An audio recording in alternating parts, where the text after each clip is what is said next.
Peace, this is Jansport J, and you tuned into my man, LIQ Podcast. You are now tuned into the LIQ Podcast. Look, rockin' leather, I'm a cold nigga. Eyes red cause I'm lit off this dark liquor. Out here steady ballin' like I'm my figures. Just a trick, she ain't really no gold digger.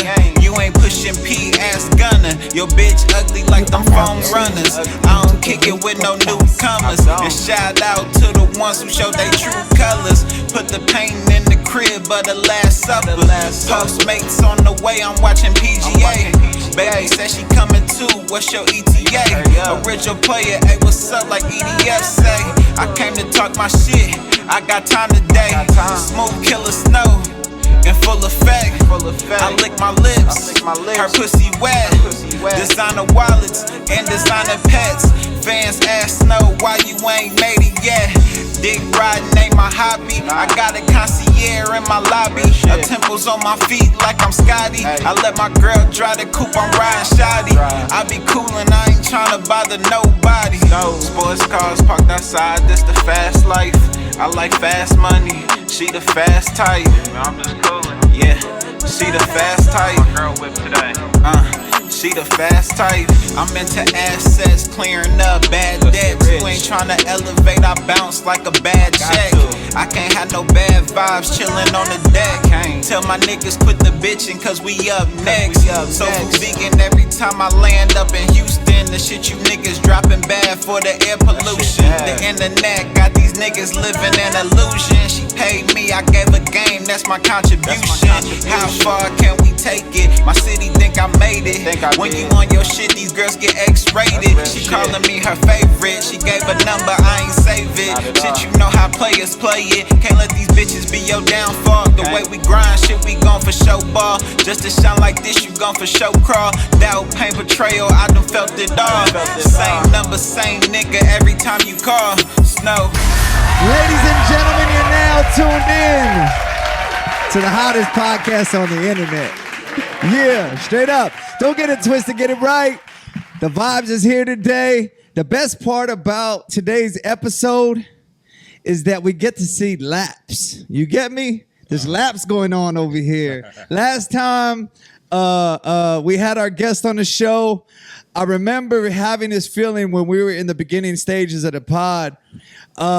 He came on and I said, dog, I'm just happy to have you here because I feel like you're on the path to greatness in hip hop. And this is just a check and balance to be able to document where we're at. We came back, what has it been, a couple years? Yeah. For 2 years? It was before the pandemic for sure. Yeah, I think it's like, 2018, 19, somewhere around there. You can check the YouTube if you want to look it up. But the beautiful part is, since that episode, there was a lot of things that were spoken into existence, right? He's a West Covina native. He holds the city down in a crazy way. It's beautiful to see his actual, the driving intention behind the music is always to bring it back. And that's the beautiful part about creating. And I ain't even going to talk too much. I'm going to let him run it up. He just dropped a new project. We're going to talk about that. You know what I'm saying? He got a few projects we're going to talk about. Ladies and gentlemen, help me begin. Ladies and gentlemen, help me give a big hand for West Covina's very own Jansport J. Let's go. Woo! Yes, sir. Jansport, we back, dog. Yeah. Good to be back home. Yeah. Love it. We here. How's everything going, bro? Everything's good, man. You know, I love pulling up over here because I'm literally like 15 minutes away. So yeah. Just hop in the whip real quick. Yeah. Oh, are you driving now? You're not Uber everywhere no more? No, man. I got it all together. Yeah, I remember driving down to 10 and just randomly seeing him in the back of the Uber just on his phone, just like. Yeah. Just trying to make it happen. You know that's crazy. We whipping now? We whipping. That's crazy. Yeah. So break down your day for me. What was the day in the life of Jansport today, bro? Oh, man, honestly, since the album just came out, it's been a lot of social media, a lot of responding to people, thanking people, making sure, everybody can kind of just pull up on a project. You know, it's new to everybody, so it's just important to keep pushing it. So I've been doing that all day, and then just honestly, I was watching Scare Straight all day. Yeah. So Hey, the little kids against the wall and all that. That's I crazy. saw a social media clip, and I was like, oh man, let me pull this up. That's It's hilarious. crazy. So, Hey, why are those shows intriguing, bro? yeah, I be on them all day. Like For any real. of those like parole cop shows, Yeah. or even like the border patrol shows. I'd be tough on those as It's well. crazy when they leave the camera in the in like the general room, you know, the little things, and then you see all the politics when they're coming up and downstairs. Right. That's yeah. crazy. Yeah, it's wild. Yeah. for Yeah. sure. I guess, I mean, for me, it's crazy, not crazy, but it's kind of sad to see how like the system is set up to just allow them to be animals in there, bro. Yeah, like what was throwing me off as I was watching it is that it's like they brought in inmates to talk to the kids and to try to scare them, and it's almost like animalistic because they're doing all the extras and then they got to go right back to their cells. So it's like it was a little weird. Yeah. It's, you know, it's in the watch for sure. Yeah, craziness. But hey, listen, stay out of the Bing, stay out of the box. That's not Right, the yeah. goal. Yeah. Yeah, you don't got to get scared to learn from somebody else's mistakes. Just learn from the mistake. Right. Yeah, straight up. So for everybody that doesn't know too much about you, can we just let them know a little bit about what you do real quick? Yeah, so I'm a music producer from right here, Covina, West Covina. My roots have been here forever.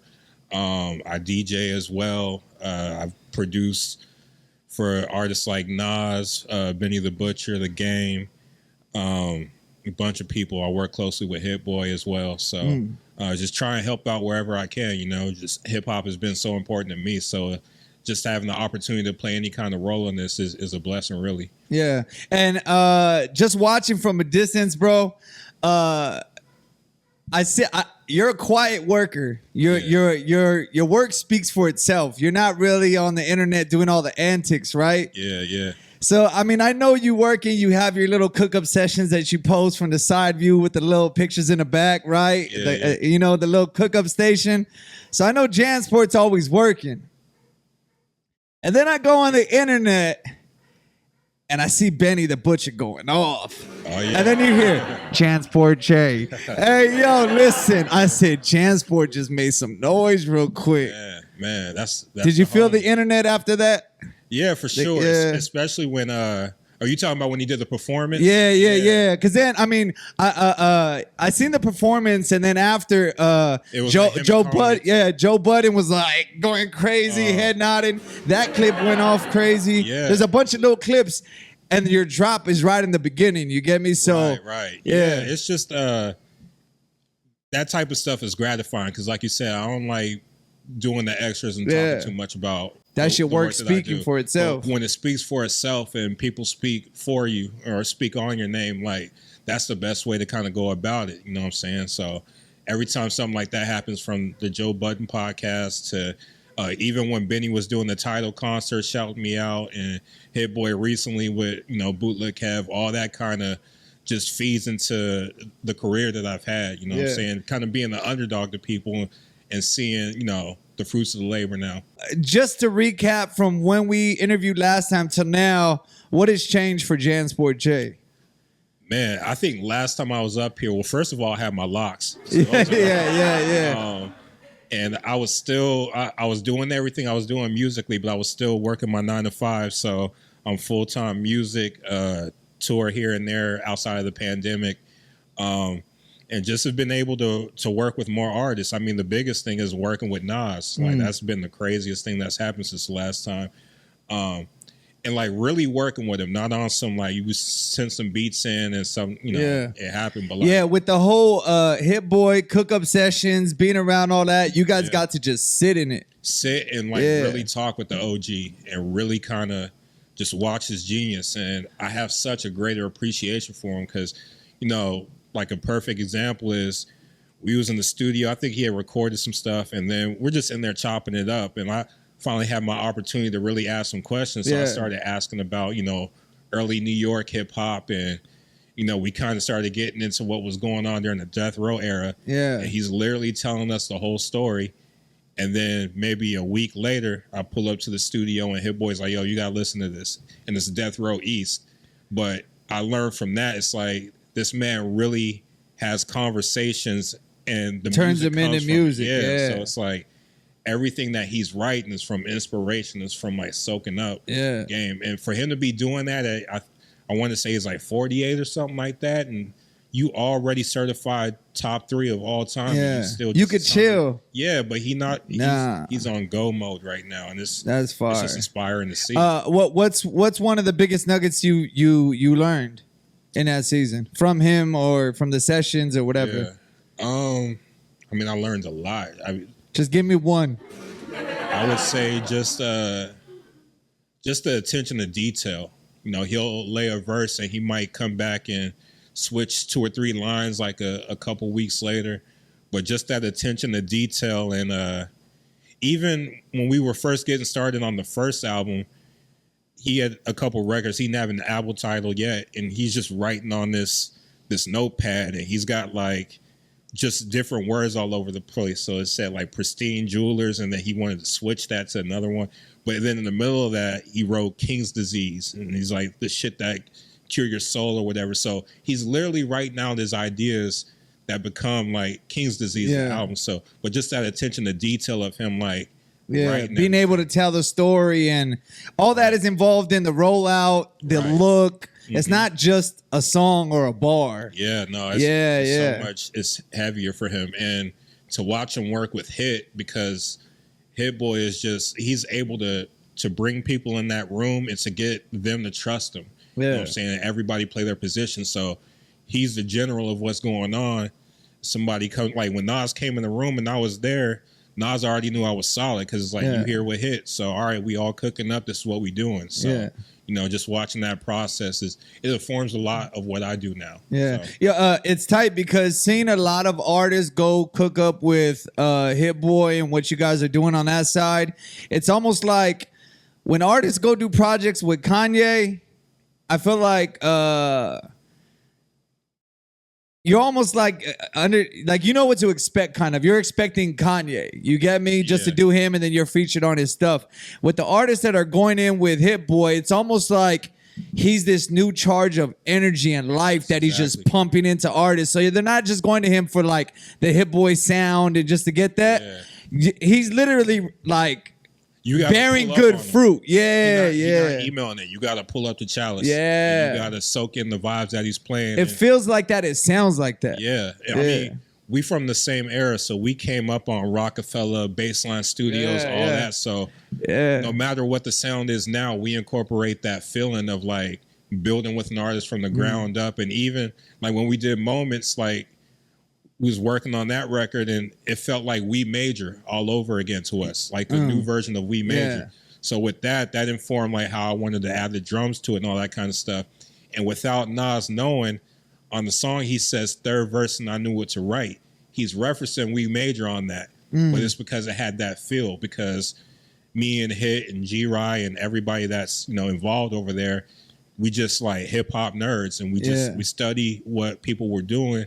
And we just tried to update it, you know what I'm saying, and put our own sauce on it. Did you know ahead of time that your production was on KD2 or not? Or when did you find out?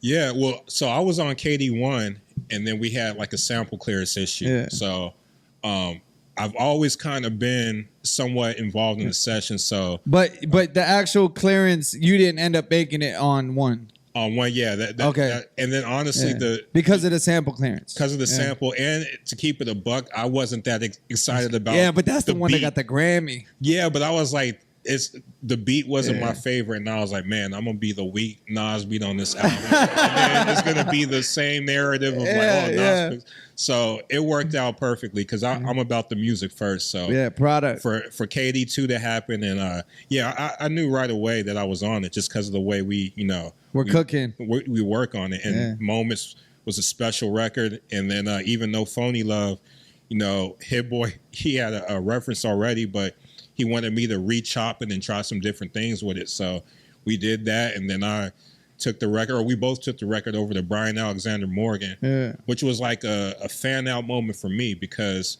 that's SWV writer and producer. Yeah. Like, I'm an R&B nerd, so to be able to sit with him and cook up and play everything on top of it, you know, it was amazing. So we knew the way we were working on those records, these are on the album. We're just trying to make it as, you know, as great as possible. Yeah. And how good does it feel to understand, like, you don't have to really compete with the sound that's out there right now. Like, you have a JanSport sound, bro. Yeah.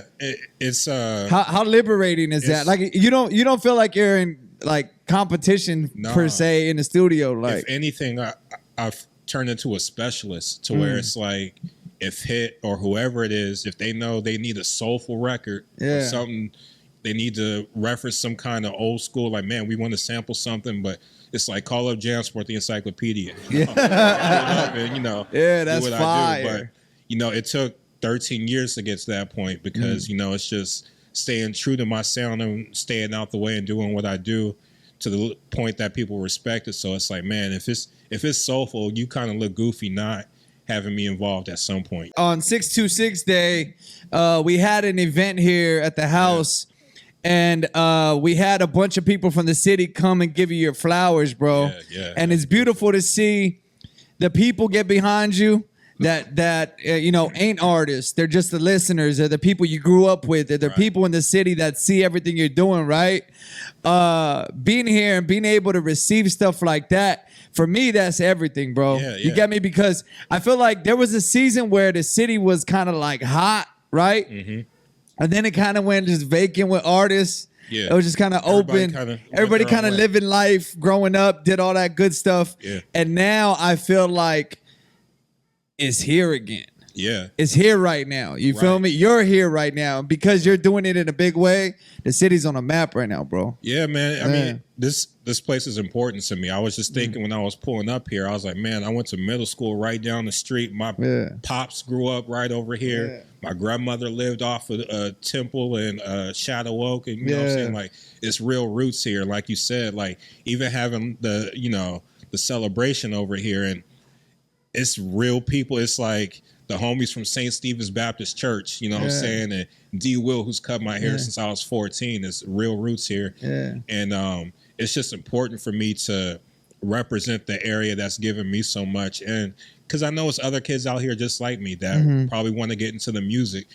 And before West Covina, this whole 626, I felt like we always had some kind of talent come up.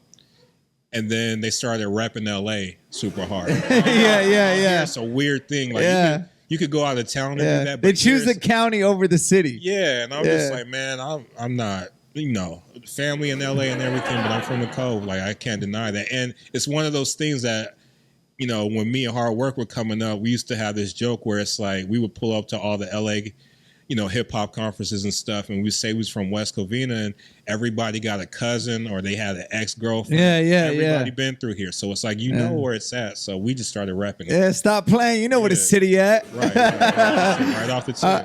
Right off the tip. Hey, all right, listen. So now we're here. We got a project we just dropped. Fresh, right? How, you know, how long has this been your baby? The baby just gave birth. You feel me? You guys just launched yesterday? We dropped the album yesterday. Honestly, the beautiful part about this is it didn't take that long. You know what I'm saying? How long did it take to cook up? Man, I want to say we started like February or January? So, I mean, the project is called No Awards for the Real. It's my man AJ Snow rapping. I did the production, and we connected because I kept hearing the name, you know, as far as shows and around the city and stuff like that. And I was hearing from people that I highly respect as far as like El Prez and my manager Slim Jeff and everybody. And so my man Dom Kennedy is the one who really put the bug in my ear like last year, where he, you know, I'm telling him all the records I'm working on, the co-productions and stuff. And Dom being Dom, he's like, man, that's tight, but I just feel like you should work with some young artists, some newer artists. And so some fresh blood. When he said that, I always had that in the back of my head. And so when I like really tapped into his music and started watching the videos, I was like, oh man, I fuck with this so heavy, because it was some cool shit. And just watching from afar, I'm like, man, this is, he remind me of myself when I was younger. He get into it. Like, he might not have all the answers, but he out there figuring it out. Yeah, and I know, doing the footwork. Yeah, the hustle matches, and whenever you find hustles that match, it's easy to maximize the cross point. Yeah, and you're gonna get an OG that see it. So like, I'm getting to the point where I'm starting to be an OG out here, where it's like, nah, I see what he doing. Yeah, and I fuck with the music and how he moving. So maybe I could come in and help out a little bit, like with the music, but also just give you some game for when you move, outside of what we doing. Because the OGs gave me that, Glasses Malone, J Rock, TDE Camp Punch, they all poured into us. So it's like, it's a responsibility to pass that game down. Yeah. Let me ask you this. So you're surrounded with tons of artists, bro, right? Like you literally being a producer and in the position you're in, right? I'm sure there's like more than 2 dozen, right? Artists that you could have picked to do a project with, right? Why AJ?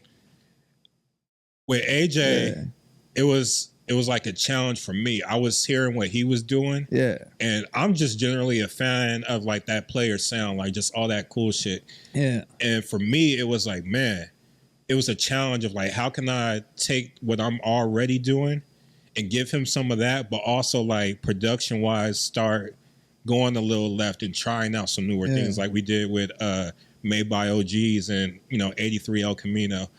And so like just the idea of the inspiration of the new sound, that's what made me want to tap in with them and just say, fuck it. Like, I'm not worried about the business. Like, let's just start working and figure it out. Yeah. And so we started doing that. And then I want to say, once we got 1 or 2 records in, me going into my nerd shit, it was like, man, like, I really love the UGK Riding Dirty album.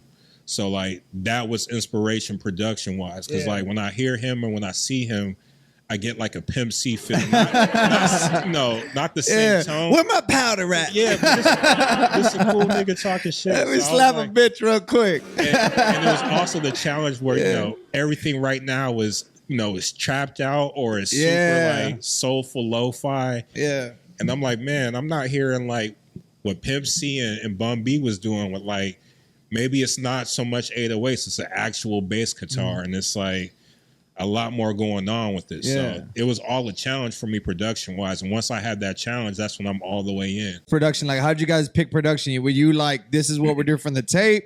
Or was it like you guys cooked up together? No, it was mainly joints that I had. So I would send him records and he would do like rough scratch recordings at his crib. And I hear it back, and it's like, all right, cool. We're gonna go in the studio tomorrow and polish like, lay up, it down. do the work. And so once I start hearing like 3 or 4 records, what he's gravitating towards, it lets me know what kind of beats to make. It's like, all right, we need a record like Second to None in here, or we need a record like How I Make It here. We need like a mission statement type record. So, and that's just like the thrill for me. Once you get 2 or 3 records in, that's when, as a producer, I'm like, okay, like I can kind of build this world out now. I know what it's sounding like. Yeah. So, and now the visual just dropped. What's the single we have? 83 El Camino. 83 El Camino. And why this record? And how did we go about visually? Like, what was the direction behind all that? Yeah, so I mean, we chose this one. It was just our favorite record, honestly. Yeah. And I think people, when they pull up to the studio, they would fuck with it heavily. Yeah. And like I said, going back to the UGK, like it just felt different than what's going on right now. Yeah. And so I always thought like, all right, he's been doing this thing, but maybe for what I'm doing, people will see him as a new artist. So it's like, what do you want to come out the box with? Like, how do you want to sound? Like, how do you want to catch people's attention? And like it just be in the car, like that's just some player shit. It's like, the song's called 83 El Camino, and it's in the video. And with that, I've been working with my man Andrew Quesada since like 2010, 2011. So anybody I work with, I just kind of sit everybody down and make sure the chemistry is there. And if it's there, then it's like, all right, let's build like next phase. Yeah, we go next phase. And with that, I know AJ had some input on it.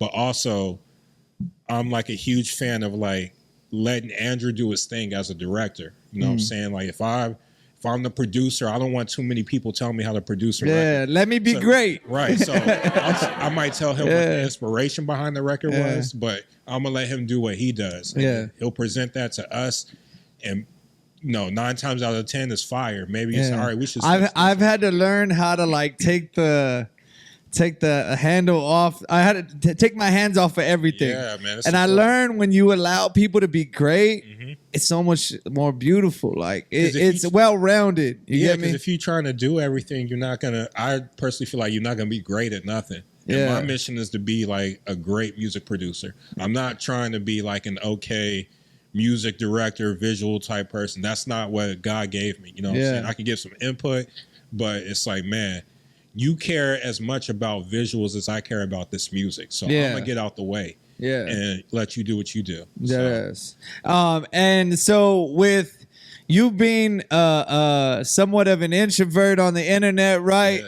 How do we go about, what's your views on like marketing this thing, getting it out there? Social media presence. Is this something like, damn, I got to step out of my comfort zone? Or is there a rollout plan? Like, what's going on for yourself? It's crazy. I had a talk with my mom this morning and she nailed it. It's about walking into your boldness. Because like, I'm a humble person. I'm a quiet person. But it's not to say that I don't have it in me to like speak when I need to, be assertive when I need to, and project that. So it's really just a matter. It's not out of my comfort zone, but it's projecting it more. It's like, okay, like you do need to stand next. I got to step in this bag real quick. Especially for everything that's going on, like production wise, like it's a special time. So I can't just sit back and be cool and like, I can still be me and have some mystery to me. I'm not trying to give everything away with my life, but it's important for people to, see what I'm doing. And it's crazy because, it was a weird reaction I was seeing just when we dropped the video. People was like in the Instagram comments and like Twitter, just like, man, let's go sport. Like it's almost like they were rooting for me to jump back out there, which I've done in the past. Like I've always been like a pop outside, go back inside type nigga. But now it's just like, we outside. Yeah, just trying to be in front of it. You know what I'm saying? What's the motto? All attraction, no chasing. All attraction, no chasing. All attraction, no chasing. And so there's a lot of people out there, I guess, chasing like clout, right? What separates chasing clout from attracting it? Man, it's about doing the work. Yeah. Because if you out here running around just trying to click up with everybody or just be seen, it's like, man, you could do that. Or I'm just a nigga that has some pride. And that's what I love about Snow too. He moved the same. It's like, you know what I'm saying? If somebody don't want to do the feature, they don't want to do the feature. So. But like I'm saying, like as far as like social media and marketing is concerned, like paying for like sponsored ads or putting money towards different things and stuff like that, like is that considered like chasing clout? No, you get me? No, it's doing the actual business. Or is that considered like buying views or buying likes? You get me? No. For me, buying ads and stuff like that, that's what you should do. You know what I'm saying? You're a musician, but also you have a product and it's a business. So promote your product. So I just did that this morning. You know what I'm saying? For like the show we got in Oakland. Like I stay running ads on stuff. I think where it gets tricky is when you're buying the likes and you're buying the follows and stuff like that. Because to me, that's not organic. You just padding the numbers. Okay, but let me ask you this. Does it have to be organic? No, it doesn't have to, but for me it does. Yeah, for you it does. Yeah. Like everybody got because I mean, there's a lot of people that are like, I'm here and it's organic, and there's other people that are like, I'm here and I fixed the system. Like you get me? No, like sure. I think it was. Have you seen the XXX documentary? I think I saw that. They just released one on Netflix. Because I think I heard something about he was buying. No, so I haven't watched it. I have to dial in. But my homie was telling me that he literally had all of his homies create 5 Instagram accounts. Yeah. Literally, and they literally like webbed this shit to get that shit popping. Like, you get me? Yeah. So there's a different type of artist when it comes to like, what's out there. There's different formulas and different ways to get to it. Is there a right way? Is there a wrong way? No, it's everybody got to move how they move. Because how some people are like, oh, you clout chasing, that's not the move, that's this and that. But everybody's out here trying to get to it. It ain't my job to tell anybody what they do. You know what I'm saying? It's my job to do what I do. You know what I'm saying? And like, do the business that I do. So like, man, if you move in that way, like move that way. But just also know if you want to come and do business, we doing real business. So it's like, this is what I'm doing. As long as it doesn't conflict with that, everybody get it how they live. Yeah. And, you know, different things work for different. I think Travis Scott did the same thing. Like, he had management, you know, doing a bunch of different stuff and it worked out. But just for me and the way that I like to move and all that kind of stuff, like, it's more important for me to have the 10,000 real fans as opposed to, you know, a bunch of numbers. Because at the end of the day, like, to me, it's about building the foundation over the years. You know, I definitely took the longer road. You know, there's a lot of things I could have done to. But I feel like I'm in the middle of both. You get me? Yeah. Like I'm like you in the sense of I understand that there's no destination. There's no like mountaintop I'm gonna reach and be like, we made it. You get me? Like I've learned to fall in love with the work, with the footwork, with the actual like process of creating. Right. You get me? We're about to do a merch drop for the pod. It's about to go crazy. I'm dropping a shoe. Ooh, that's hard. Shoe about to go crazy. Yeah, it's gonna drop soon, but it's like all that creativity, putting in the product, the rollout to promote the show and everything. I love that. I'm not doing it for the bread later on that's gonna come, or I'm not doing it for the handshakes or the recognition. I'm doing it because I love the art. You get me? Right. No, 100%. Yeah. And to me, it's all about no matter how you do it, as long as you got a plan. Yeah. You know what I'm saying? Because you gotta have a vision. Some people do that just to look cool and beyond, but you ain't doing nothing with that. So as long as you got a plan for whatever you're doing, however you're moving, you got no choice but to respect. Without vision, people perish. Straight up. Yep. All right. And so with that being said, what's the vision, Jansport? Man, the vision is to the vision low key. I'm gonna give you this exclusive. Please do. The way I look at it for my career, I'm like, imagine if Jay Dilla, Alchemist, and Dom Kennedy models merged into one. You know what I'm saying? So what I'm trying to do is, as far as being a producer artist, like that's able to put out beat tapes and have reverence and all that kind of stuff, that's the Jay Dilla side. Yeah. The machine, the creating the factory of putting out music, that's the Alchemist side, you know what I'm saying? And producing for people and keeping shit moving. And the Dom Kennedy side is really just kind of running the business and making sure everything looks cool too. You know what I'm saying? Like that it don't look too goofy. Keep it player. Yeah, make sure the presentation of everything is solid. So that's really, you know, on a general level, that's how I see it. That's the vision.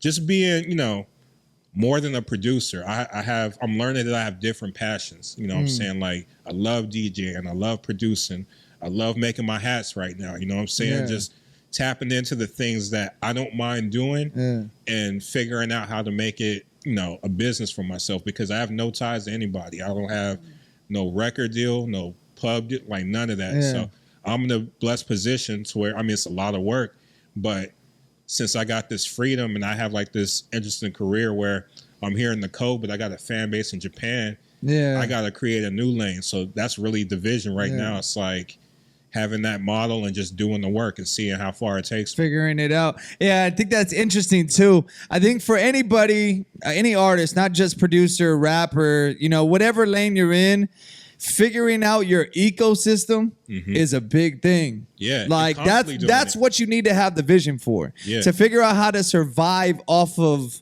your God-given talent. Man, you get me? Because if you're just trying to be talented, your talent's gonna open doors for you that you could have never opened yourself, but you gotta understand what to do in that door once you get in there. Like you gotta be, and if you don't have the vision, you're going to be on somebody else's time. Exactly. And I even learned that lesson after Nas, like after the KD2, you know, everybody came knocking at the door. So I started doing records for everybody else. And then I learned the hard lesson of, okay, you did all these records, but they come out whenever people are ready for them to come out. And they might not ever come out. So now you spent all this time pulling up on everybody else and neglecting your own beat tapes, your own projects that you could be producing for people, and you had kind of like a dry like couple months. Yeah. Good. You got to control the ball. Yeah. So I learned that, and like I said, like I'm 13 in. And I was working on my plan today, writing it down. Hey, Jansport, that's why we got media release forms now.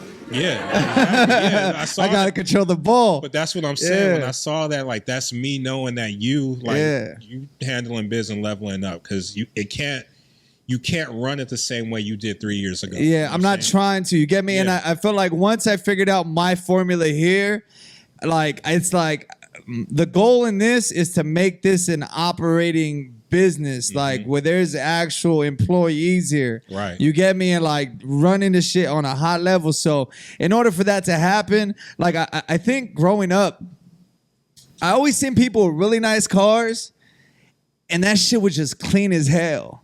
Like there's nothing in the back seat. There's nothing in the front seat, maybe a water bottle. You know what I'm saying? To be around wealthy people that are older, they just kind of keep it simple and clean. Right. Then you see the homies whip, and they got water bottles, trash, sunflower seeds, gutted blunts, and all this other stuff.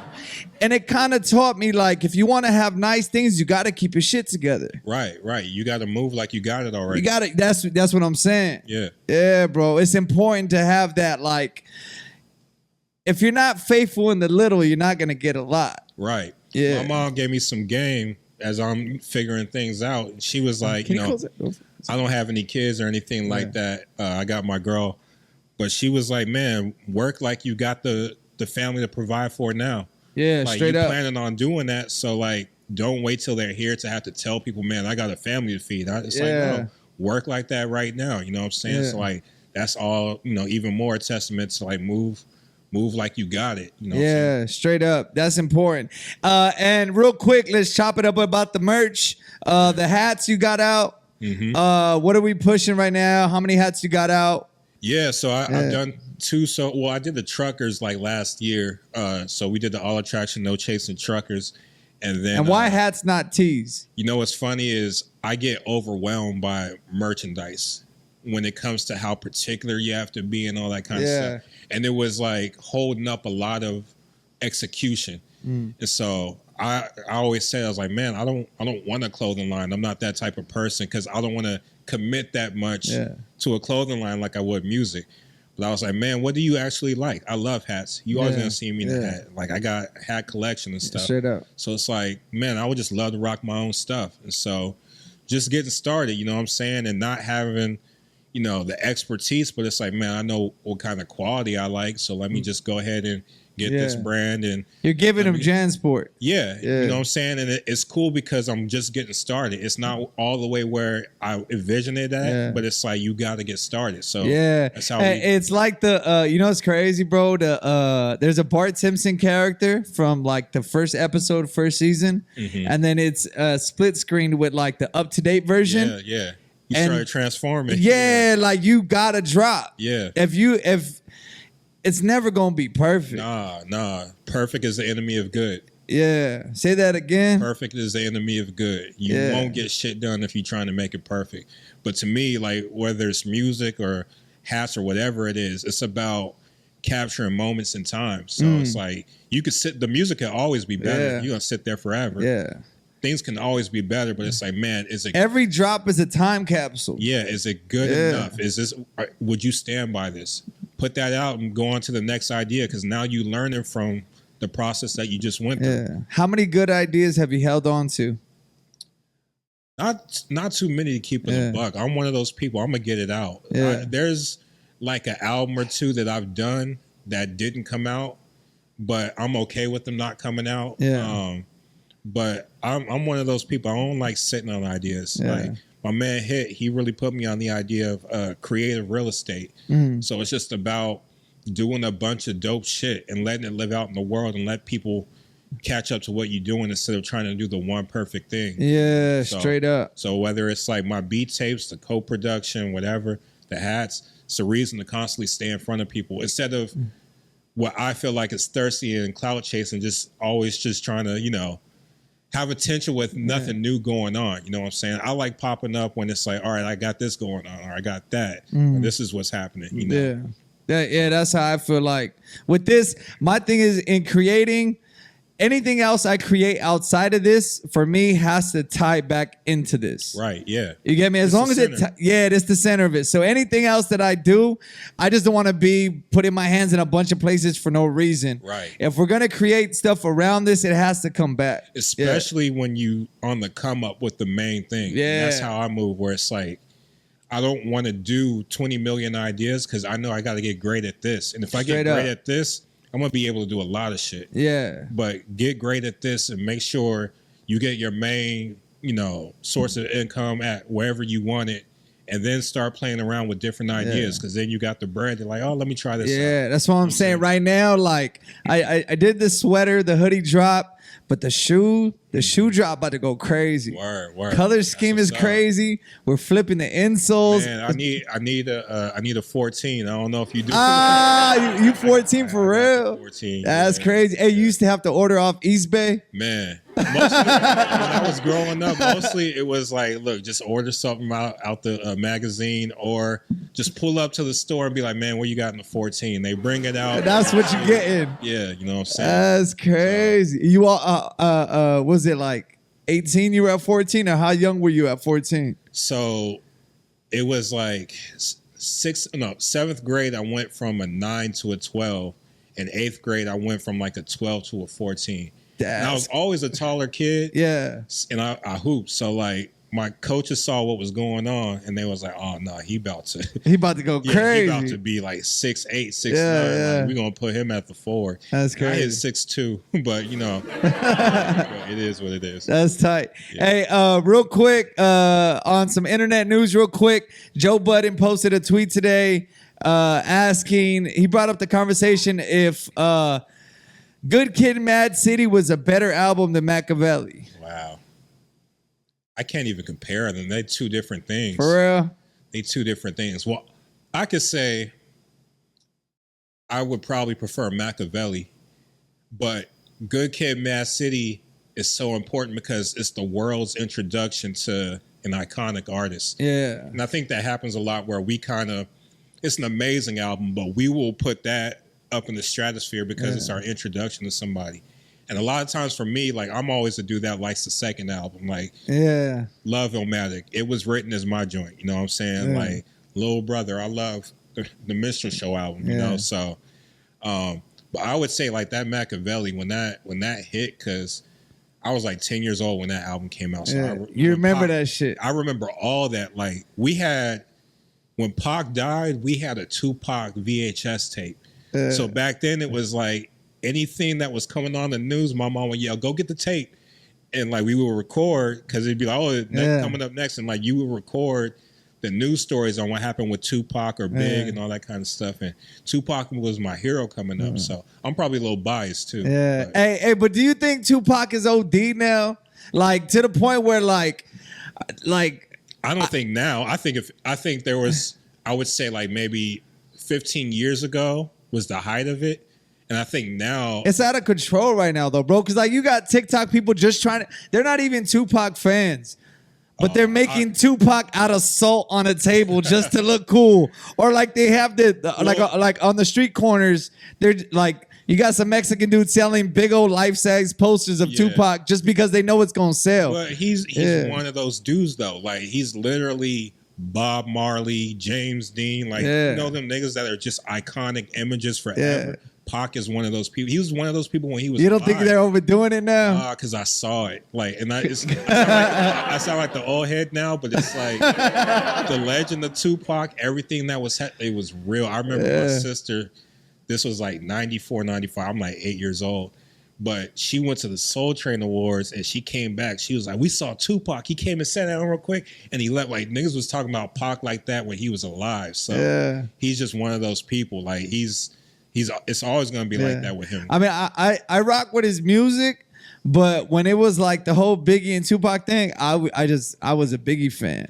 Yeah. Well, definitely as I got older too. Like Ready to Die is my favorite album of all time. I appreciated them more as I got older, but what I didn't realize now, what I didn't realize then, what I realize now is that they were mad young, bro. They were Super wearing young. suits and all this stuff, looking older, but they were actually young. They did so much in like 24 and 25 years. It's crazy. It's nuts. Tupac did all that crazy, like how we see him as a West Coast artist.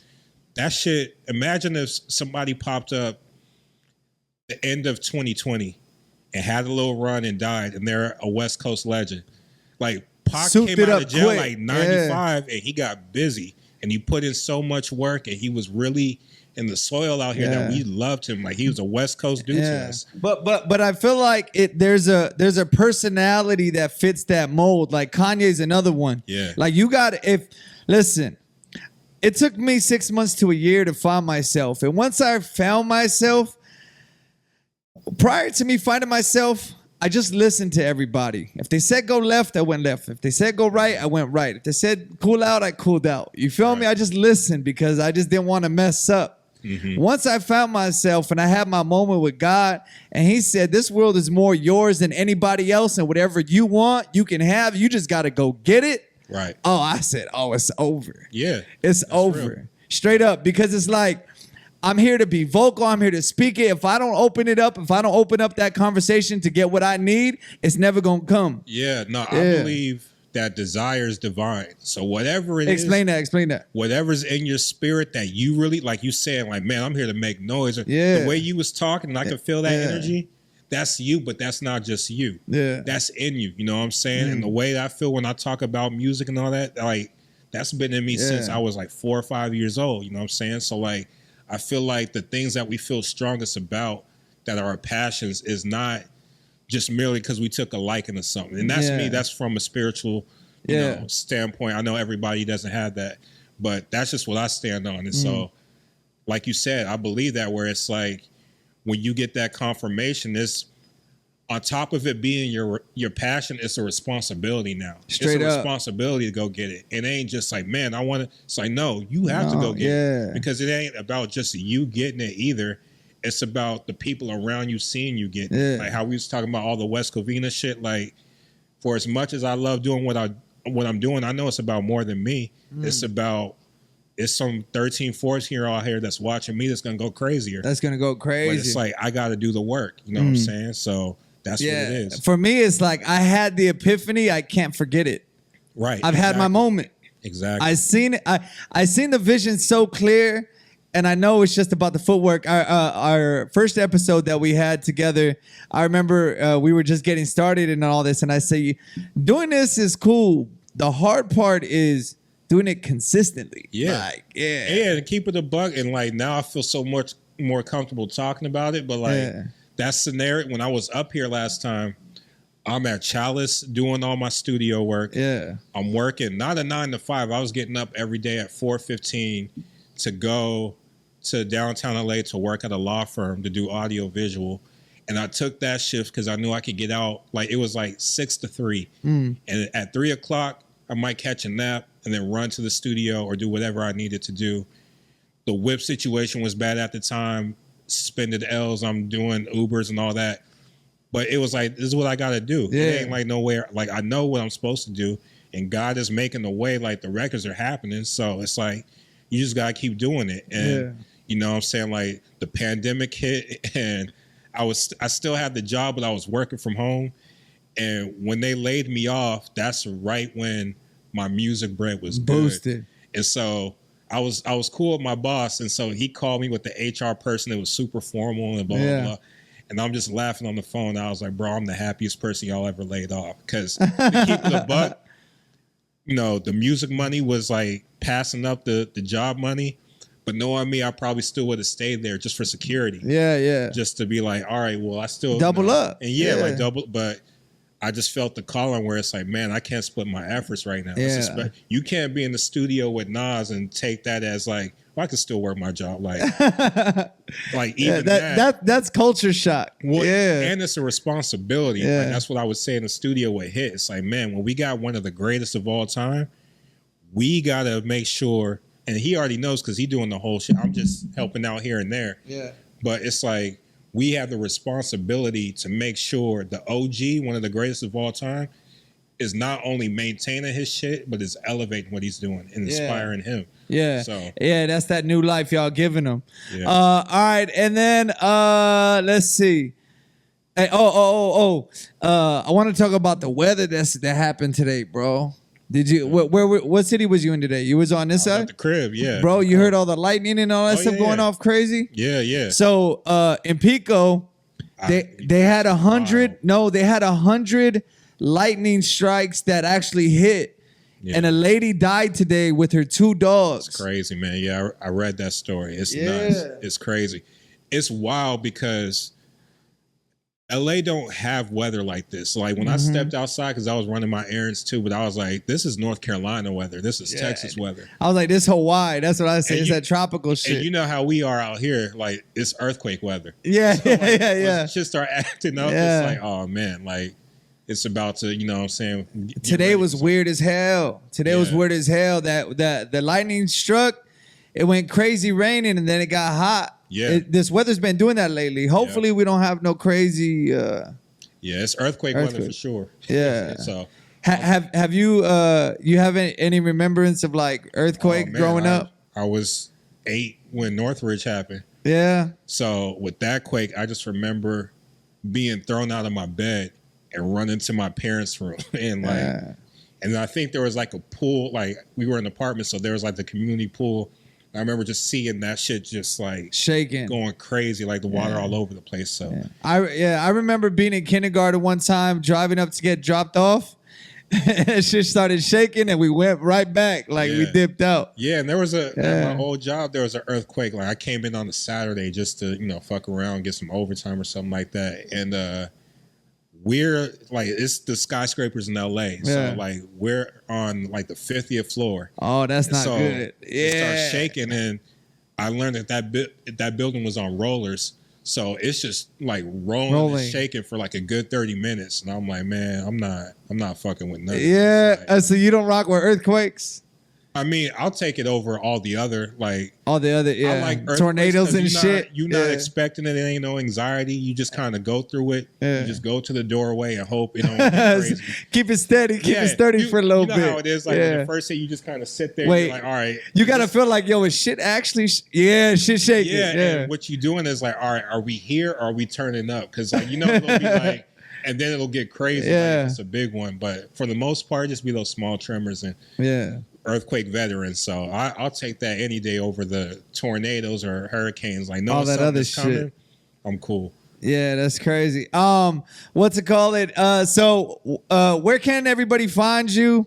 What are we promoting before we take off? Before we head out of here, let's just do any drops or any promo we need to do. No Awards for the Real is out right now. Shout out my man AJ Snow. Worked really hard. Proud of him, man. It's an album that I make a lot of music, and when I'm done with the music, it's hard for me to continue to listen to it. I still ride out with it. So No Awards for the Real is out right now on all the streaming services, madebyOGs.com, allattractionnocasing.com. Yeah. And Hey, AJ, for the record, I pulled up to a couple events he was spinning at. Every time I seen him, he's like, AJ Snow. Yeah, before I even heard the music, Yeah. this is my first introduction to AJ Snow.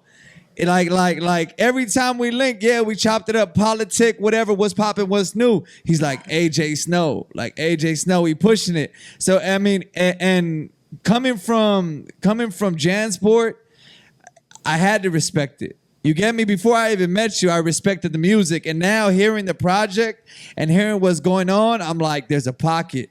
yeah, It's a pocket. It's a cool little vibe. You know what I'm saying? Like, it feels like you guys made an art piece and are releasing it. It doesn't feel like you guys are making something to get hot. You get me? It doesn't feel like that. No, because it's honestly about building too. It ain't about just this project. It's about building out. Yeah. You know what I'm saying? Help build him up as an artist, and to also show like, okay, I got all these credits or whatever, but I can also help develop an artist. Yeah. You know what I'm saying? Like that's the challenge for me now, where it's like, all right, how do I help get somebody, you know, to where they need to go? So. Yeah. And that's why even it's important for me, like I said, having you here, and I could be one of those dudes where it's just like, I already had Jansport. I want to go get people that I haven't talked to and that are popping and doing all this. For me, it's like, dog, I said it last time we was talking on the couch. Like, you're already doing legendary things, right? Or did legendary things, and at that time you weren't there yet. But I seen it. I said, you're on your way to be a legend in hip hop, and this is just the route that you're on. For me to be able to have a hand in just getting to sit down and being able to document and timestamp where you're at, right. That's everything for me. That's important. everything. Yeah. And to do it with people that you actually rock with. That you rock with, I ain't trying to be super thirsty and like send the publicist to get me on this show. yeah. I'm gonna tap in with Leak. I'm gonna go tap in with Chuck. I appreciate Dizzle, like that, people bro. I've been rocking with for years. You know what I'm saying? That's what makes sense to me. Yeah, So, that's fire. Yeah. I love it. I love everything going on. We're going to have a sit down with AJ right now in a bit. Real quick, before we head out of here, face that camera right there. Dear Internet, what are we telling everybody listening, bro? Man, dear Internet, be you. That shit is okay. be you. You ain't got to just be you and be the best at it. You know what I'm saying? That's what I want to tell the Internet. Be you. Straight up. All right, y'all. For more episodes like this, head over to LIQpodcast.com. We got merch available. We have Instagram filters that are free on there. We have links to our sponsors. We have the episodes up. And pretty soon, we're going to be dropping a shoe. I'm being very serious about this right now. The shoe about to go crazy. I'm excited. I can't wait to share it with you guys. This is the shoe is the first thing that I'm using where I'm going to create a commercial around it, create promo around it, and really invest into the visual look to bring back here. That's one thing I haven't done. I haven't created promo videos to promote the show, but the promo's coming through the product. I hate to keep sounding like a walking like pitch or salesman or something, but presentation is power. Yeah. So however you want to present that shit, make that shit look clean, like whatever that vision is, do that shit. You know what I'm saying? Run that shit Treat up. that shit like it's Nike. Straight up. Here we go. All right, y'all. Till next time. Jansport, can I get a peace sign for the people? Peace sign. We out of here. Fire. Thank you, bro. Man. I was tripping up at first. You got hop on. Yeah, this one.